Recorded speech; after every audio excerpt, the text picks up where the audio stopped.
warahmatullahi wabarakatuh. Perkenalkan, saya Dewi Khairinur Aziza, mahasiswa dari Hukum Ekonomi Syariah kelas E.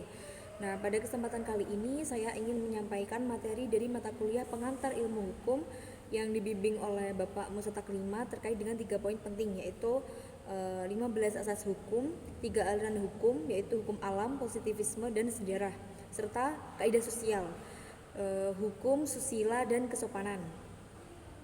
Materi yang pertama adalah 15 asas hukum.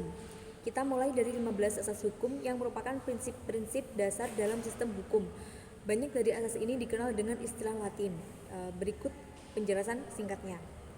Yang pertama adalah asas legalitas. Nullum delictum nulla poena sine pravia lege poenali. Itu adalah istilah Latinnya, yaitu seseorang tidak bisa dihukum kalau belum ada undang-undangnya. Yang kedua, asas persamaan di hadapan hukum, equality before the law. Ini pasti sudah banyak didengar oleh kalangan banyak, yaitu semua orang diberlakukan sama oleh hukum tanpa pandang bulu. Terus yang ketiga, asas keadilan, fiat justitia ruat caelum. Itu adalah keadilan itu harus ditegakkan apapun yang terjadi.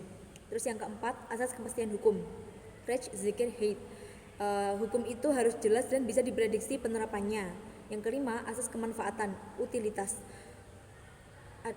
Asas kemanfaatan itu hukum harus memberi manfaat sebesar-besarnya bagi masyarakat.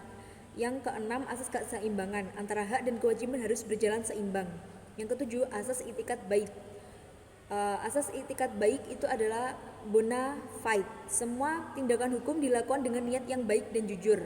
Yang kedelapan, asas perlindungan hukum. Warga negara berhak mendapatkan perlindungan yang adil dari hukum. Yang kesembilan, asas non-retroaktif, lex retroaktif. Hukum tidak berlaku surut, jadi aturan baru tidak bisa menghukum masa lalu. 10, asas prediktabilitas. Hukum harus bisa dipahami dan diprediksi oleh masyarakat. Yang ke-11, asas transparansi.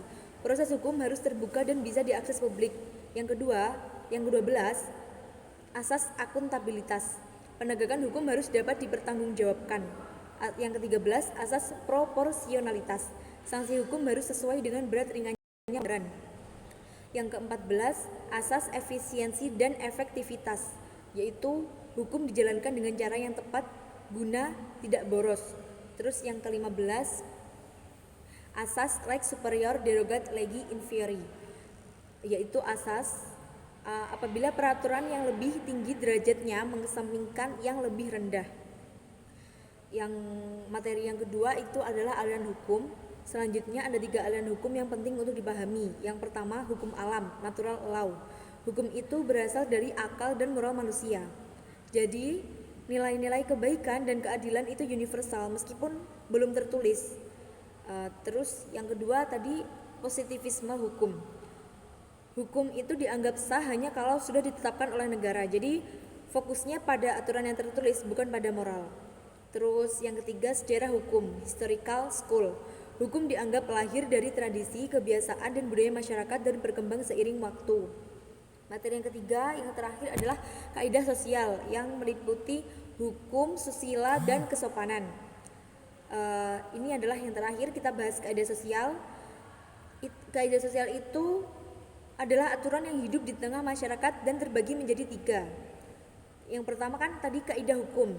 Kaidah hukum itu adalah aturan dibuat oleh negara dan punya sanksi tegas. Contohnya adalah undang-undang pidana. Terus yang kedua adalah kaidah susila. Kaidah susila itu bersumber dari hati nurani dan moral.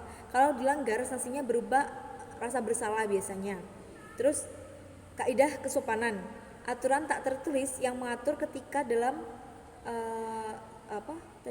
kaidah kesopanan, aturan tak tertulis yang mengatur etika dalam kehidupan sehari-hari. Sanksinya sosial seperti dikucilkan atau dianggap tidak sopan. Nah, itu tadi penjelasan dari saya tentang 15 asas hukum, ada 3 aliran hukum dan kaidah sosial. Mohon maaf bila ada salah kata dan terima kasih banyak atas perhatiannya. Wassalamualaikum warahmatullahi wabarakatuh.